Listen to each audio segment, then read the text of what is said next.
पुराने जमाने की मशहूर हस्तियों में से एक खूबसूरत अदाकारा सिंपल कपाड़िया थी, जिन्होंने 80 और 90 के दशक में अपने दमदार अभिनय से इतनी सारी ब्लॉकबस्टर हिट मूवीज दी कि लोग घर घर इनकी फिल्मों को देखना पसंद करते थे। लेकिन दोस्तों, क्या आप जानते हैं कि इनकी किस्मत इतनी बेरहम थी कि जैसे ही इन्हें सफलता मिलने लगी, मौत ने इन पर झपट्टा मार लिया था। तो आखिरकार क्या था इनका फिल्मी सफर और कैसे ये दुनिया से अलविदा कह गयी, आज हम आपको इसी के बारे में बताएंगे। पर उससे पहले आप हमारी इस वीडियो को लाइक करना ना भूलें।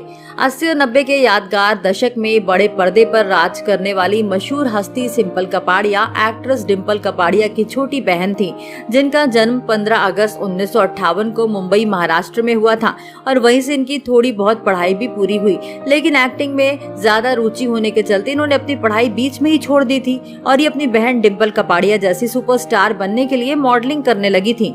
मॉडलिंग करने के बाद इन्होंने एक्टिंग में अपना हाथ आजमाया। हालांकि इनकी खूबसूरती और जलवे को देखकर बड़े बड़े फिल्म निर्माता इनसे खूब इम्प्रेस हुए थे, जिनके जरिए इन्हें अपनी पहली फिल्म अनुरोध से साल 1977 में बड़े पर्दे पर डेब्यू करने का मौका मिला था। और इस फिल्म में इन्होंने अपने जीजा राजेश खन्ना के साथ स्क्रीन शेयर कर खुद को इतनी खूबसूरती से पेश किया कि लोग इनकी घर घर तारीफ करने लगे थे। और इसके बाद तो इनके किस्मत का तारा यूं चमका कि एक साथ इन्हें प्यार के 2 पल, जीवन धारा और लूट मार के साथ साथ तुम्हारे बिना और मनपसंद जैसी 12 फिल्में मिली थी। हालांकि इन्होंने अपनी सारी फिल्मों में अपनी पूरी जी जान लगाकर काम किया था, लेकिन इनकी कुछ ही फिल्में हिट साबित हुई और बाकी फ्लॉप हो गईं, जिसके चलते अपनी बहन डिम्पल कपाड़िया की तरह एक फेमस हीरोइन नहीं बन पाई, जिसका इन्हें खूब अफसोस हुआ। और फिर इन्होंने अपनी फूटी किस्मत से हार मानकर एक्टिंग छोड़ दी और डिजाइनिंग की तरफ अपना रुख बदल लिया और ये मशहूर कॉस्ट्यूम डिजाइनर बन गई, जिसके चलते इन्होंने रोक सको तो रोक लो फिल्म के साथ साथ एक्ट्रेस तब्बू, प्रियंका चोपड़ा और श्रीदेवी जैसे हीरोइंस की फिल्मों के लिए भी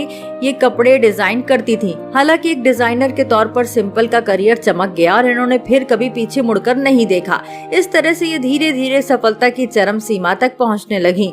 इसलिए हर कोई इन्हें जानने पहचानने लगा था और इन्हीं से अपने कपड़े डिजाइन करवाता था। लेकिन इनकी बेरहम किस्मत को तो कुछ और ही मंजूर था। जी हाँ, जैसे ही सफलता इनके कदम चूमने लगी, वैसे ही अचानक इन्हें पता चला कि ये कैंसर जैसी गंभीर बीमारी से जूझ रही हैं और अब ये कुछ दिन की ही मेहमान है। हालांकि इन्होंने अपना इलाज बड़े बड़े अस्पतालों में भी करवाया था, लेकिन वो असफल रहा, जिसके चलते ये 10 नवंबर 2009 को इस दुनिया को छोड़कर चली गई। तो दोस्तों, क्या पहले से आप एक्ट्रेस सिंपल कपाड़िया के बारे में ये सब जानते थे? आप हमें कमेंट करके जरूर बताएं। साथ ही ऐसी तमाम खबरें पाने के लिए आप हमारे चैनल को सब्सक्राइब करना ना भूलें।